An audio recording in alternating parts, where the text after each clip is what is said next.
అతి సూచన మేరకు icon star Allu Arjun alias Bunny విదేశాల్లో నెల రోజుల పాటు స్పెషల్ ట్రైనింగ్ కూడా తీసుకున్నట్లు తెలుస్తోంది. అట్లీకి బన్నీ కండిషన్ పెట్టడమే దీనికి కారణంగా తెలుస్తోంది. Icon star Allu Arjun Atlee project దాదాపు ఖాయమైనట్లే కనిపిస్తోంది. ముందుగా అట్లీ ప్రాజెక్టు మొదలవుతుందా, త్రివిక్రమ్ తో ముందుకెళ్తాడా అన్న సందిగ్ధత కూడా వెడుతోంది.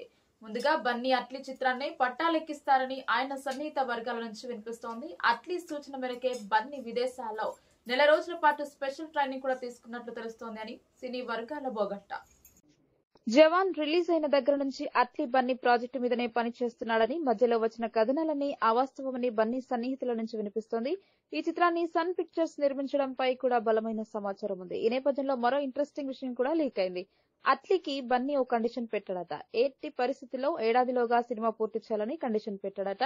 అందుకు అట్లీ కూడా ఓకే చెప్పినట్లు సమాచారం. పాన్ ఇండియా చిత్రమని సంవత్సరాల పాటు సాగదీస్తే వీలు పడదని, వేగంగా సెట్స్ కి వెళ్లి అంతే వేగంగా ముగించుకుని రావాలన్నది బన్నీ ప్లాన్. ఎందుకంటే బన్నీ కోసమే త్రివిక్రమ్ ఎదురు చూస్తున్నాడు. ఈయన కూడా చాలా కాలంగా బన్నీ కోసం స్టోరీ రాసి పెట్టుకుని వెయిట్ చేస్తున్నాడు. 3-4 విజయాలు అందించిన గురూజీని హోల్డ్ లో పెట్టడం ఇష్టం లేకపోయినా అట్లీతో కుదుర్చుకున్న అగ్రిమెంట్ కారణంగా తప్పలేదనే మాట వినిపిస్తోంది. అంటే అట్లీ ప్రాజెక్టు వచ్చే ఏడాది మార్చి లోపు ముగించాలి. షూట్ తో పాటు పోస్ట్ ప్రొడక్షన్ కూడా ఏకకాలంలో జరగాలి. అప్పుడే చిత్రాన్ని 2026లో రిలీజ్ చేయడానికి అవకాశం ఉంటుంది. ఇక త్రివిక్రమ్ సినిమా షూటింగ్ అయితే ఏకంగా ఏడాదిన్నర పాటు ఉంటుందని ఇప్పటికే లీకులు అందుతున్నాయి. ఈ కారణంగానే గురూజీని వెయిటింగ్ లో పెట్టినట్లు ఫిల్మ్ సర్కిల్స్ లో తాజాగా వినిపిస్తున్న మాట.